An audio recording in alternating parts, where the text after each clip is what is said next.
Tudo bem com vocês? Já estamos aqui hoje, né, no horário de quinta-feira. Quinta-feira já, né? Tá acabando a semana. Então, nosso horário de quinta-feira, né, dia 18 de setembro. Nós vamos ter duas disciplinas. Nós vamos ter a de educação artística e de matemática, tá bem? Na aula de educação artística tem bastante leitura e conhecimento, novidades para vocês. Nesse capítulo novo, nós vamos estudar as diferentes melodias. Melodias vêm do quê? Vem da música. Então, vocês vão ter o conhecimento do que são notas musicais, pauta, partitura, os instrumentos. Então, é um conhecimento prévio, né? Quem sabe com esse conhecimento não vão sair alguns músicos aí, alguns instrumentistas, né, da nossa sala, que já gosta de música, que é dom, né? Música, cantar, tocar é um dom. Então, vamos pegar nossa apostila de arte. E daí, os pais foram buscar as apostilas na quarta-feira? Se não foram, ainda podem ir. Tá? O horário da escola é das 7 ao 12:30. Então, aqui, nossa apostila de arte, vamos pegar na página 50, vamos estudar a unidade 3. Como a professora já comentou, diferentes melodias. Página 50. Então, aqui nessa parte, página 50, 51, nós vamos ver ali, né, uma orquestra muito grande, muito bonita. Então, unidade 3, diferentes melodias. A professora vai tirar a câmera. Então, aqui na página 50, nós estamos vendo o quê? Num palco, um lugar, um espaço muito bonito, nós estamos vendo muitas pessoas, né, tocando diferentes instrumentos. Continuando na página 51 também, né, continuam. Então, aqui nós temos os questionamentos. O que você vê na foto? O que nós vemos? Nós vemos muitas pessoas, né, ouvimos o que elas estão tocando. Aqui no caso nós estamos só vendo, né?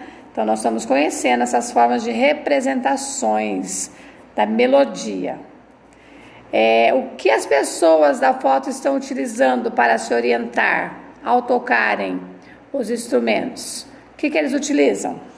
O que eles utilizam? Eles têm o quê? Eles têm aqui... O que dá pra gente ver ali? O que eles têm ali? Se é uma orquestra, tem aquele, né, que faz essa parte. Então, esse que aparece aqui na frente, né, ó, que está regendo essa orquestra, é chamado de maestro, é o maestro, que faz essa parte de instrumentação também. A última questão, o que elas leem nas pastas à frente delas, ó. Todo mundo tem uma pasta na frente, ó, na frente deles, ó, para orientação, né? Então, essas são as partituras, né, onde tem ali a ação da música também. Então, vamos agora começar a leitura, bastante leitura. Ideias e construções. Então, aqui vocês vão ler as notas musicais, que já é mais comum para o nosso conhecimento: dó, ré, mi, fá, sol, lá, li, si. Então, vocês leem isso aí. Em seguida, né, a mesma nota. Em seguida, nós temos a pauta musical. O que é essa pauta musical? Como vimos lá no terceiro ano, vocês já estudaram, né, que a pauta é uma escrita, é uma nota musical. São um conjunto de 5 linhas que formam 4 espaços entre elas. Então, aqui dentro dessas 4 vai as notas musicais, né? Que são dó, ré, mi, fá, sol e lá. E nessas linhas, o espaço entre elas, escrevemos as notas. Observe a seguir as pautas. Então, nós temos logo abaixo, na pauta, contamos as linhas, os espaços de baixo para cima. Então, bem, nós são aqui, né, de baixo para cima, contando os espaços das linhas.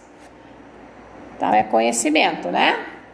Logo aqui na página 54, o autor coloca para nós as notas, né? Nas sequências ali, de baixo para cima. Então, ele diz as linhas superiores, né? E as linhas suplementares. Então, vamos fazer essa leitura. Depois nós temos as figuras musicais, né? Que são símbolos também, que vocês podem observar aqui neste quadro, nesses quadros, né, a posição, e aqui as figuras, os nomes das figuras, das notas e as características. Então, a figura das notas, então, semibreve é o nome, né?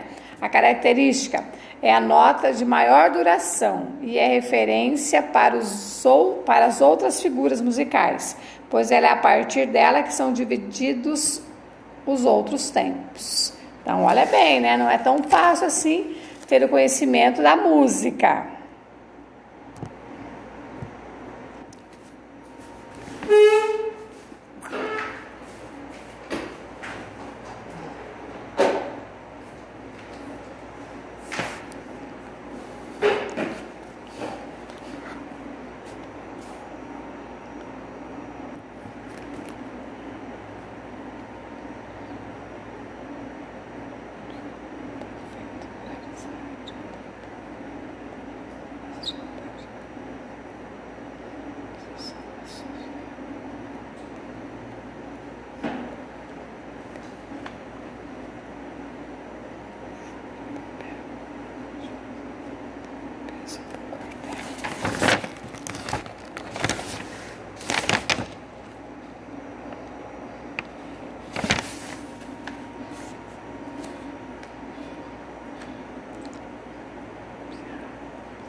Essa subiu.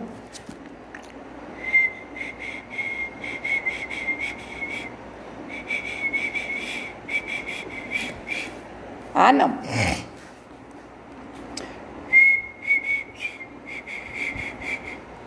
Marcha, soldado.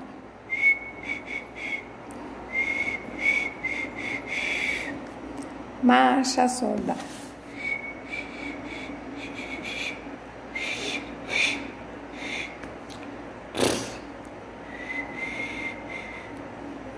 Marcha, soldado.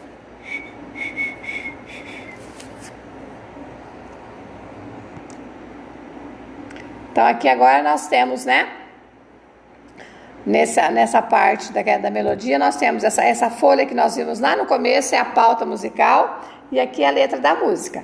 E o autor está dizendo quem assoviar bem, vamos ver se canta aí, ó. Como eu sou péssima para assoviar, vocês podem assoviar essa música aí, gravar e mandar para mim. Tudo bem? Em outras partes, aqui nós temos a fonte, né, de onde foi tirada. E logo abaixo, nos parágrafos, nós temos, em outras palavras, a melodia é o que você consegue assobiar.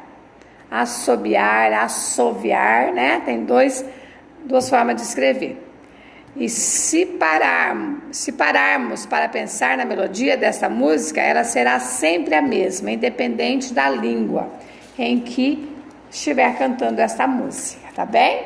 Vamos seguir para a próxima página. Continuamos com a melodia, que é a mesma página de lá, que o professor tirou 2 vias. Aqui nós vamos ter, né, na página 57, aqui não saiu, mas é a partitura, né? Aqui na página 57, não saiu aqui a cópia, mas é a partitura, né? Partitura. Esse texto aqui, partitura convencional. Então, é um registro visual da música, né? Na forma convencional, utiliza as figuras que nós já vimos anteriores, né? E usa a partitura convencional. Então, elementos e o que são. Então, vamos ver aqui. Elementos, a pauta, um conjunto de 5 linhas e 4 espaços, que nós já vimos naquela folha. Notas musicais, representação do som, Dó, Ré, Mi, Fá, Sol, Lá e Si. E figuras musicais, que são as formas de representar as notas musicais. Semibreve, mínima, semi-mínima, colcheia, semicolcheia, fusa e entre outros. Aquilo que nós já estudamos, né, nas páginas anteriores. E aí nós temos o conhecimento de palavras novas, que quer dizer a palavra convencional e universal. Convencional, de acordo com o conjunto de regras, então são as regras. Universal é utilizado em todo o mundo, como ele colocou lá, que a música Mais Soldados, né, em qualquer parte do país, vai ter a mesma ação do assovio, né? Então é universal. A união de todos os elementos descritos na tabela forma a partitura convencional.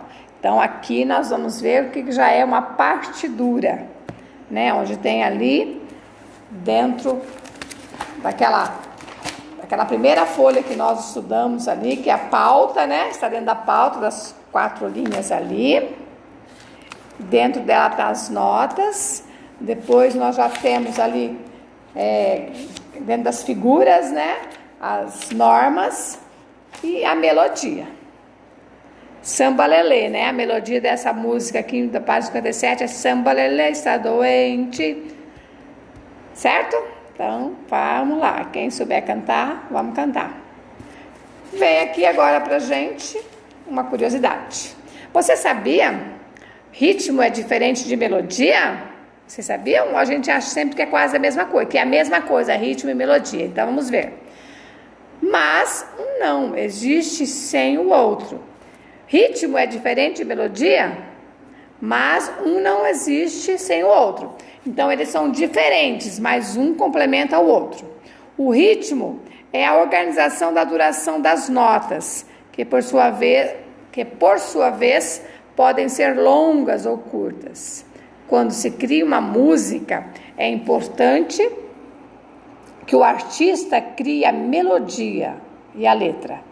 Mas, ao registrar, ele deverá pensar exatamente no tempo de duração de cada nota e também dos silêncios. É isso que faz o ritmo da música. Se o músico não tocar ou cantar nas notas na duração correta, a melodia ficará fora do ritmo original, e isso poderá mudar totalmente a música.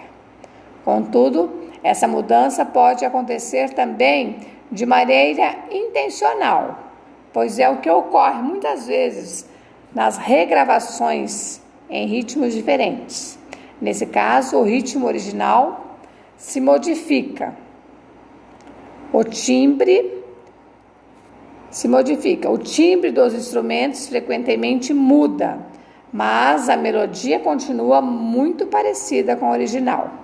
Um exemplo para compreender a mudança de ritmo pode ser observado ao analisar a música É Preciso Saber Viver, que foi gravada em 74 por Erasmo Carlos.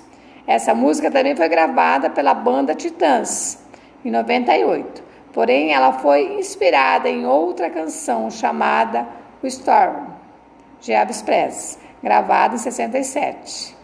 Então, vamos aqui observar, né, essa curiosidade, né? Então, nós aprendemos aqui que ritmo e melodia são diferentes, mas uma complementa a outra. Página 59 agora, né? 59, vamos continuar a leitura. Ao ouvir as 3 versões da música, poderá perceber que todas apresentam melodias parecidas, o que muda é o ritmo. Então, as músicas que ele citou aqui, Erasmo Carlos, né, que foi gravada pelos Titãs, e também que vem uma ação de Elvis Presley. Então, elas possuem ali, apresentam melodias parecidas, mas os ritmos são diferentes. Vamos agora para a partitura não convencional. Como nós já vimos, a partitura é um registro de uma sequência dos sons, feito por meio das figuras musicais, que está naqueles quadros lá, né, que vem apresentando. Utilizamos símbolos específicos para as notas e o tempo dos ritmos. Mas será que é possível registrar uma música sem conhecer a escrita? Sim, isso é possível utilizando as partituras não convencionais. A escrita não convencional é uma forma de registro musical diferente da usada normalmente. Essa escrita utiliza uma legenda com símbolos e desenhos que representam os sons e os silêncios. mas a escrita musical convencional pode parecer mais complexa, pois tem muitas regras e padrões. Como vimos na página anterior, mas a escrita não convencional é mais simples, pois basta criar uma legenda e segui-la. Ela pode ser uma boa alternativa para as pessoas que não conhecem a escrita musical convencional. Vamos conhecer as etapas para a construção de uma partitura não convencional, com as suas legendas. Então, aqui nós temos, né, umas legendas mais comuns, que já diz convencional, né? A estrela é o som é a parte da coxa, depois o soco, e aí por diante nesse quadro aí que vocês estão analisando, né? Então, vocês veem que aqui, ó, nós vamos ter outros tipos de desenho, que não são os desenhos, né, convencionais, que são convencionais, que são esses que nós usamos aqui, ó, né? Então, aqui dentro nós temos os convencionais, aqueles ali são não convencionais, né? A palavra já diz aqui, ó, não, partitura não convencional. Então, vem com esses tipos de símbolo aqui.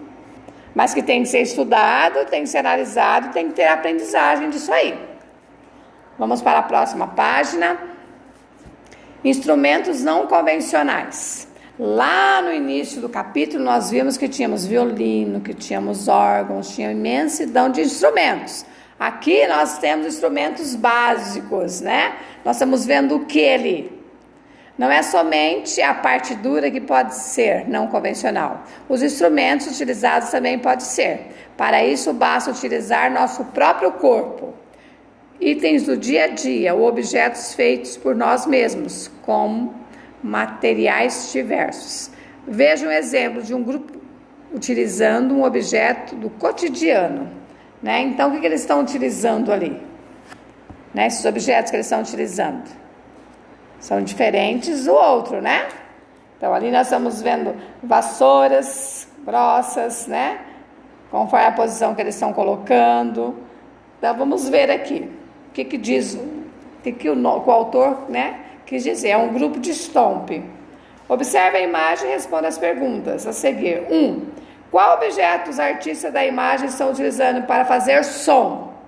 Então, são as pontinhos. Converse com o professor, com os colegas, sobre quais outros objetos e formas de fazer som esses artistas podem utilizar. O que a gente pode utilizar além das vassouras ali?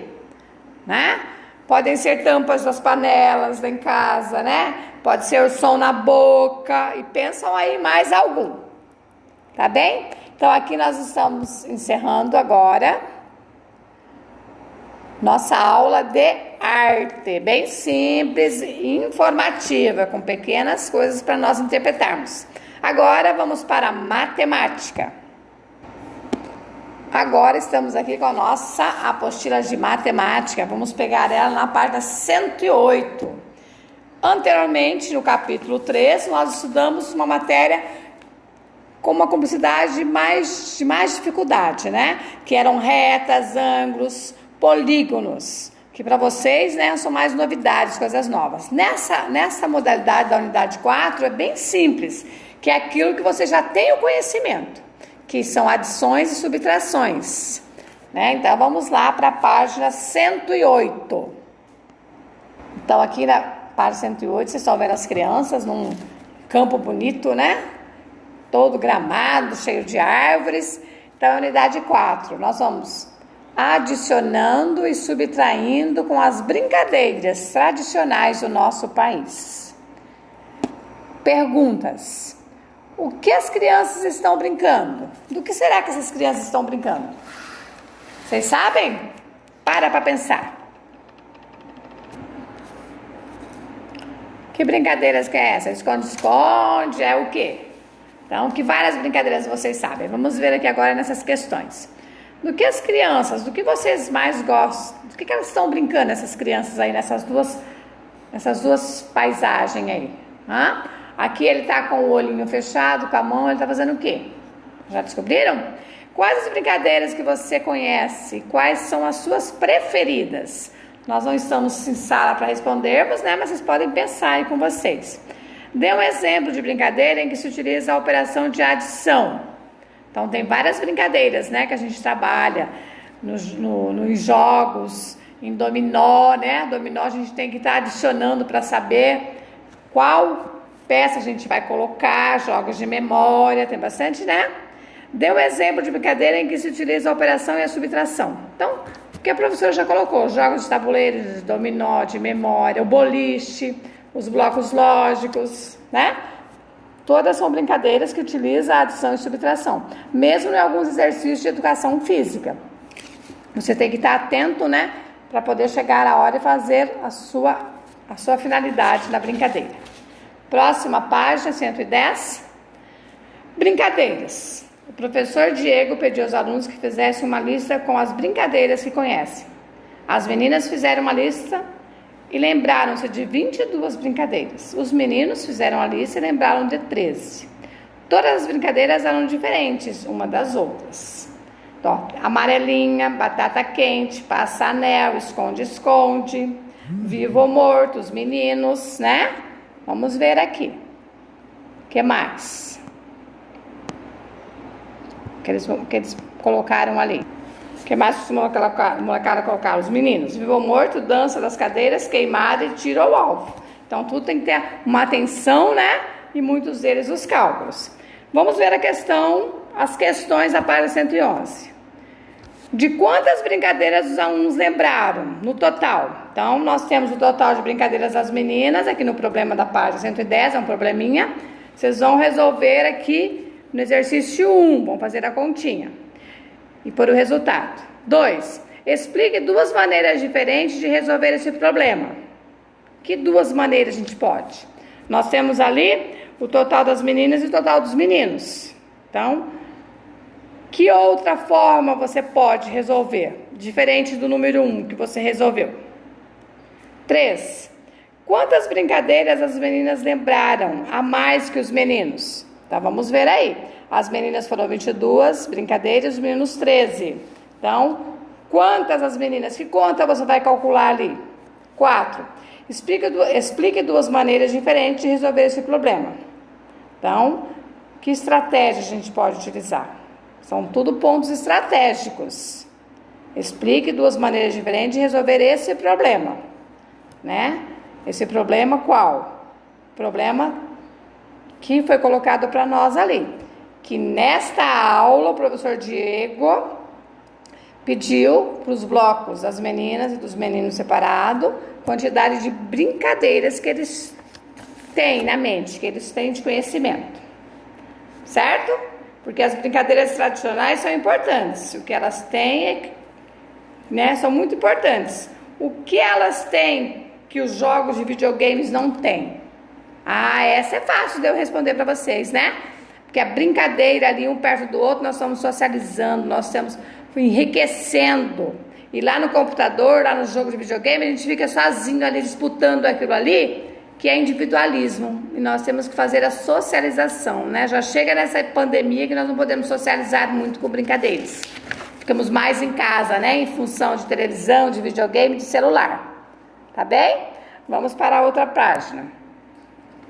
Relembrando a adição e subtração. Renata, Antônio e Valéria. Eles estão participando de um quiz. O quiz é um jogo de perguntas e respostas e que tem o objetivo de avaliar o conhecimento dos participantes. Para cada resposta correta, o jogador ganha 50 pontos. Para cada resposta incorreta, ele perde 50 pontos. Vence o jogo do quiz o participante que chegar a 500 pontos primeiro. Então, vamos ver. O Renato tem 200, a Valéria 250 e o Antônio 350. Sugestão.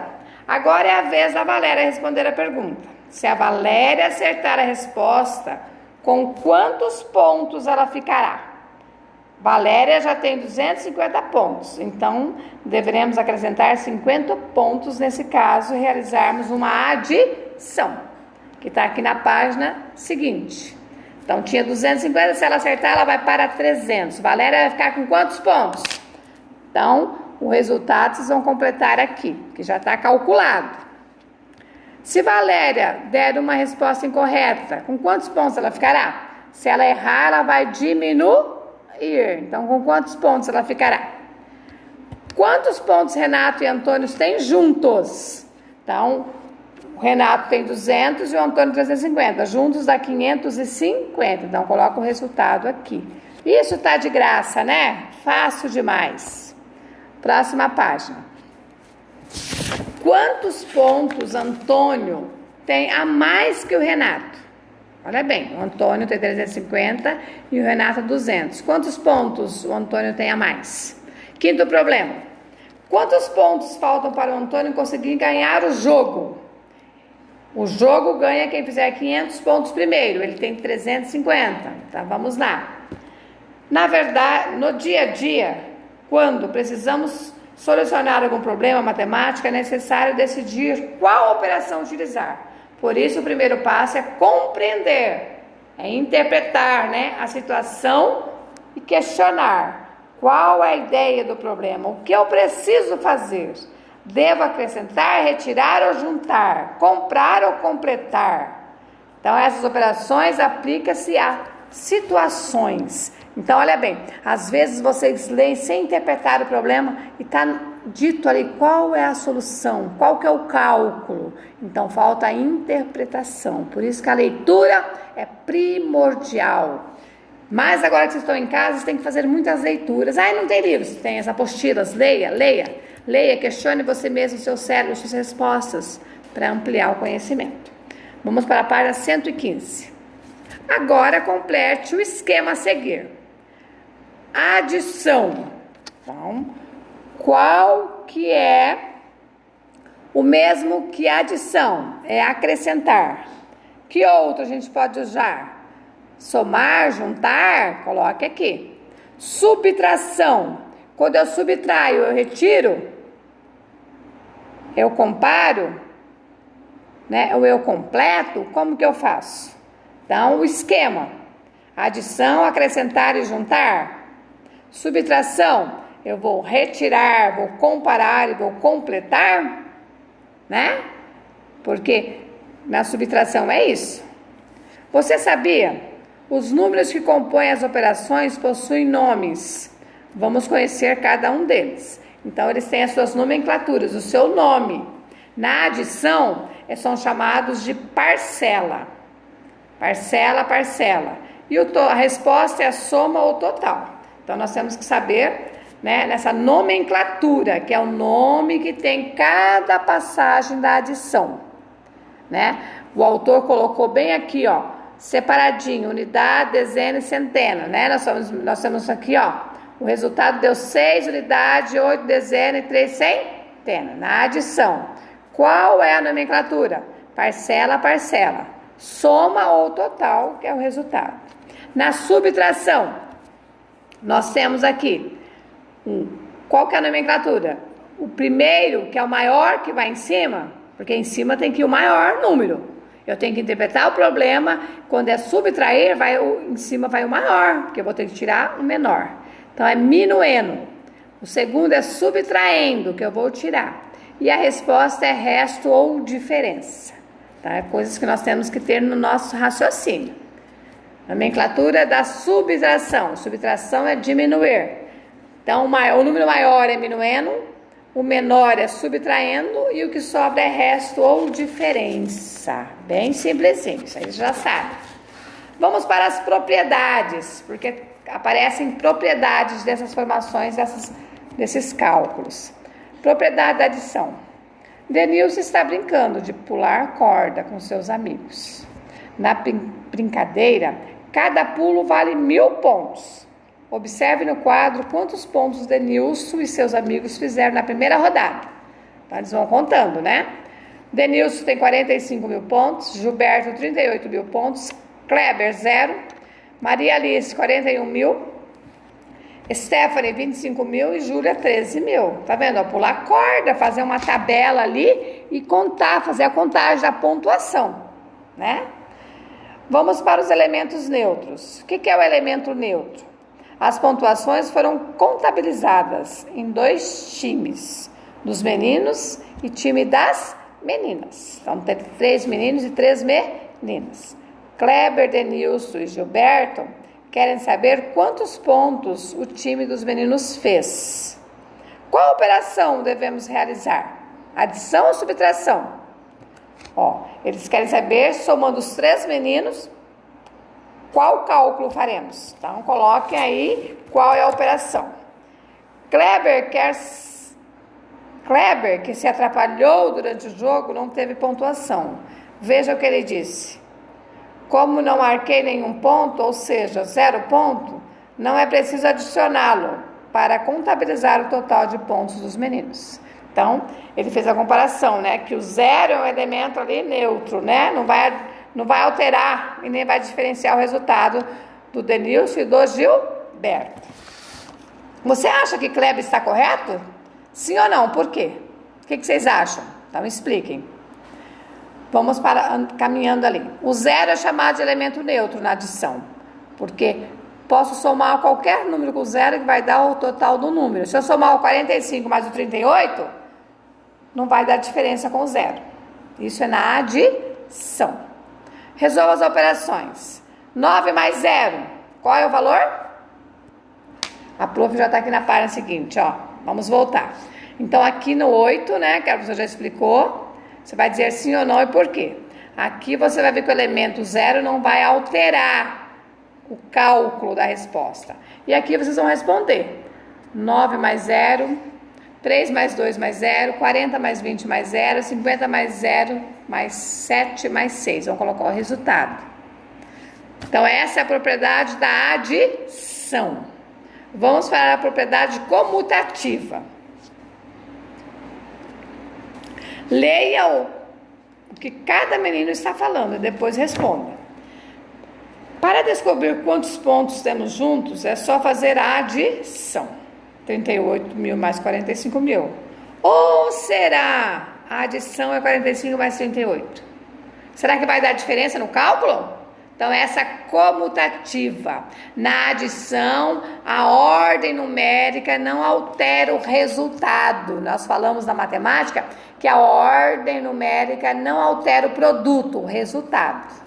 Tá bem? Qual que é o nome dos meninos? Denilson e Gilberto. Tá certo? Está correto? Por quê? Ambos deram uma resposta correta? Ambos tiveram o mesmo pensamento? Então, vamos lá. Vamos tirar o nosso pincel e vamos passar para a página 118. Veja a operação que Denilson e Gilberto fizeram. Veja a operação. Né, no pensamento de um e o pensamento do outro. Deu diferença o produto, o resultado? Não, né? Chama-se propriedade comutativa da adição. A ordem das parcelas não altera o produto, o resultado. Agora, isso aqui também tá de graça, ó. Faça esse cálculo aí, né? Fácil demais esse cálculo. E vamos para a próxima. Vamos agora para a propriedade associativa. Então, nós já vimos as propriedades, né? Nós já vimos a propriedade anterior, que é comutativa. Agora vamos para a associativa, na adição. As meninas também querem saber quantos pontos fizeram juntas. Então vamos ler, né, o informativo aqui do balão, né, o diálogo. Eu adicionei os meus pontos aos da Stephanie. Depois peguei o resultado e adicionei aos da Júlia. Será que ela está certa? Eu fiz diferente. Adicionei primeiro os pontos da Júlia aos meus. Depois peguei o resultado e adicionei os pontos da Maria Alice. E agora? Ambas estão corretas? Então vamos ver. Então está aqui, né, nesse quadro aqui, o resultado. Quanto que deu o resultado? 79 mil, 79 mil. Então, voltamos a dizer que a ordem das parcelas na adição não altera o resultado. Tá bem?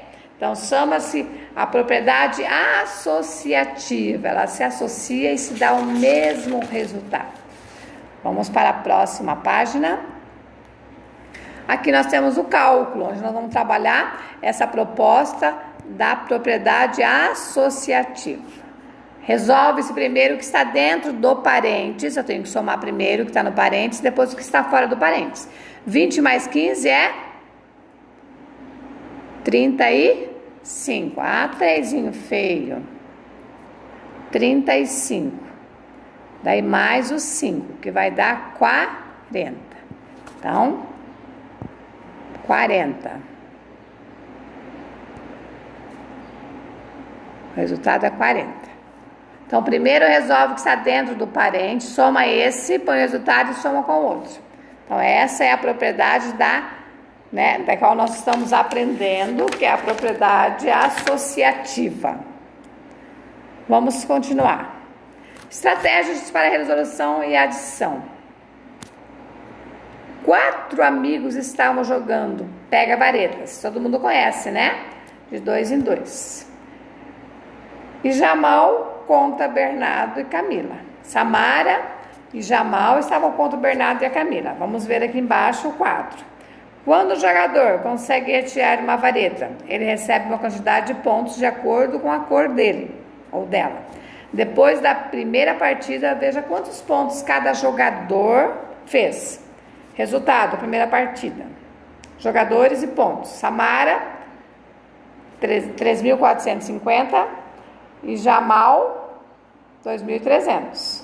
Bernardo, 1.850 e Camila, 3.100.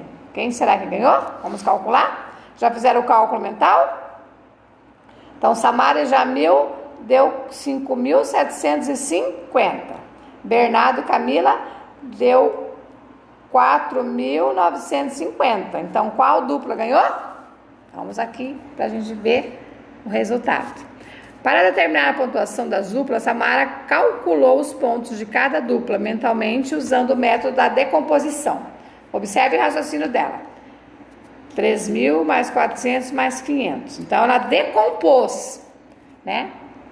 Samara ali decompôs. O 3.450 pontos dela, ela fez 3.000 mais 400 e mais 50, que vai dar o mesmo total. Da esquerda para a direita, que faz a conta, professora? Não é da esquerda para a direita? 0, 0, 0, 0, 0 mais 5, 0 mais 4, 3.450, que é o que ela tinha. Então, ela usou esse patamar, né, do cálculo mental dela. E depois ela pegou do Jamal e fez a mesma coisa, 2.300. Então, 2.300, ela decompôs 2.000 mais 300, que dá o mesmo resultado. Então, ela fez a parte, né, dessa decomposição do número. Bernardo e Camila do mesmo jeito. Vamos ao resultado. Qual dupla? Então, vamos aqui na questão. Qual dupla venceu a primeira partida? Através dos cálculos. Porque aqui o autor calculou. Agora vocês vão calcular aqui, ó. 1.000 mais 800 mais 50. Mais 3.000 mais 100. Vai dar quanto? Calcula e vê o resultado aí. Ok? Vamos para a próxima página. Algoritmos, usual da adição. Continuamos na adição. Com o mesmo jogadores na segunda partida. Então, ali está o total, né? Que cada um fez agora. Vamos ver os pontos aqui. Então, quem ganhou agora? Samara e Jamal ou Bernardo e Camila? Então, coloquem ali as respostas. Vão fazendo as leituras. Para a próxima página, nós temos os lembretes da adição e vem aí um desafio, né? Ainda que vou retornando aqui nessa parte que a professora não leu com vocês, aqui esse lembrete. Lembre-se de que quando realizarmos uma operação usando o algoritmo usual da adição, é preciso seguir passo a passo. O cálculo se inicia sempre pela ordem mais à direita. Em seguida, continuamos o cálculo, sempre formando a próxima ordem da esquerda e seguimos repetindo esse processo até a última. Então, ela quer dizer que nesse cálculo aqui, ó, nós começamos da esquerda, né, e vamos até terminar ali à direita, o cálculo de ambas as contas, da esquerda para a direita. Vamos para a outra página. Continuar a leitura. Em cada ordem, não é possível registrar um número maior do que o 9. Se a soma do algarismo em uma ordem foi maior do que 9, é necessário realizar uma troca. Por exemplo, no caso dos pontos de Samar e Jamal, a soma das dezenas 5 mais 5 resultou em 10. Então, eu preciso trocar as 10 dezenas por uma centena. Por isso, registra-se mais uma centena que será adicionada às demais. Vamos voltar lá para nós fazer essa análise, que tem muita criança que ainda é isso na matemática ainda. Aqui, 0 mais 0, 5 mais 5 é 10. O 10 não fica aqui. Fica o 0 e sobe um que vai ser centena. 6 mais 1, 7. 7 mais 5, 12. Sobe uma unidade de milhar. 4. Então, dá 4.200. É isso que o autor quis dizer ali.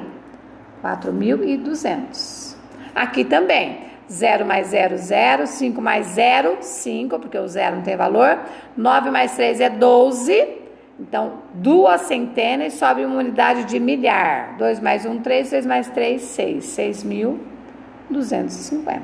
É isso que ele está colocando para nós analisarmos, né? Nesse lembrete ali. Vamos para os desafios. Aqui nós temos qual é o valor de 2018 mais 2012. Então, faça o cálculo. Vocês vão ver aí qual que é o valor. Calcula aqui, calcula e vê qual é o resultado aqui para vocês colocarem. Então, aí nós estamos, né, nesses algarismos, nesses cálculos mental, trabalhando a adição. Agora, vamos para a subtração. Propriedades da subtração. Mateus e seu amigo estão brincando de bolinhas de gude. Ó, isso aí quem gosta são os moleques, né? Mateus começou o jogo com 38 bolinhas e perdeu 15 para seu amigo. Qual é a operação que ele deve realizar? Ó, ele tinha 38, perdeu 15. Que continha que vocês vão fazer aqui?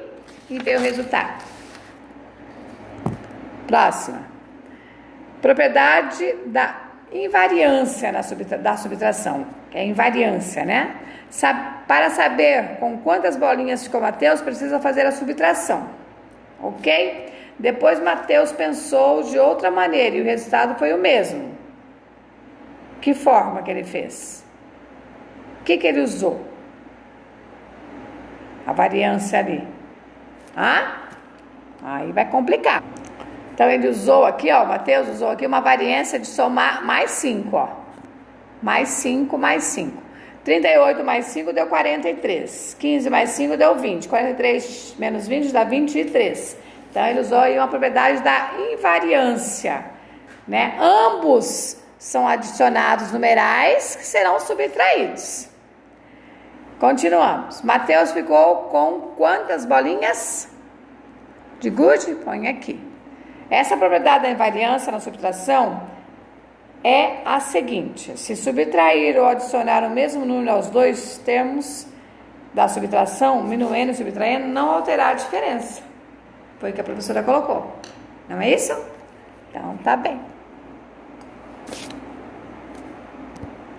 Vamos fazer uma apresentação aqui dessa variância. Deixa eu pegar o lapisinho. Se eu pegar o 38 e somar mais 8. Se eu pegar o 15 e somar mais 8. Então, eu faço cálculo mental. 38 mais 8 vai dar 46.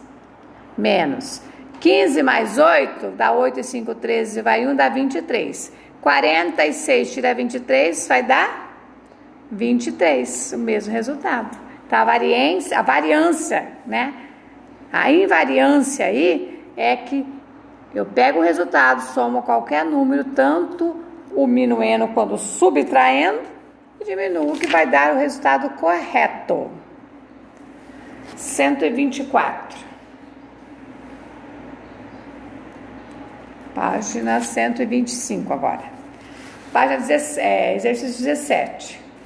Aplique a propriedade da invariância nessa subtração, tá? Então, aqui estão os números, vocês vão somar. O autor já colocou os números, vocês vão somar e vão subtrair, como ali no exemplo. Então, essa é a propriedade da invariância. Vamos para a propriedade da anulação. Imagine agora que Mateus estava com 23 bolinhas de gude e que perdeu 23. Com quantas bolinhas ele ficou? Tinha 23 e perdeu 23. Então coloca o resultado aqui. A propriedade da anulação, da subtração é a seguinte: quando o minuendo e o subtraendo são iguais, a diferença vai ser sempre zero. O resultado vai ser sempre zero. Página 126. Vamos lá. Resolva as operações. Então aqui todo o resultado, né? O mesmo número menos ele mesmo vai dar o quê? Foi o que o autor colocou aqui. Todo o resultado vai ser... Estratégia para a resolução da subtração. Luana está brincando de corrida com seus amigos em uma pista de 1000 metros. Então olha ali, tá ali os amigos e a Luana. Rogério venceu e conseguiu completar a prova em 6 minutos. Vejamos o quadro. Então aqui nós temos o quadro, aqui os nomes e aqui os pontos, né? Quantos metros percorridos. Luana fez 782 metros, Walter 731 metros, Lucas 697 metros e Felipe 689 metros. Beleza? Então, vamos parar por aqui hoje. Na próxima aula de matemática... nós fazemos a conclusão. Tá bem? Então, esse quadro aqui, ó, vai ficar para a próxima aula de matemática. Pra gente resolver na página 127 e 128. Então, paramos aqui. Um beijo no coração de cada um. Que Deus os proteja. Que vocês estejam bem e que se esforcem, crianças. Vocês acham que é brincadeira? Não é, não. Não é fácil para a professora, não é fácil para vocês, mas vocês têm que dedicar um pouquinho mais. Vamos esperar o que vai acontecer. Beijo no coração. Qualquer dúvida, estou à disposição. Tranquilo? Então tá.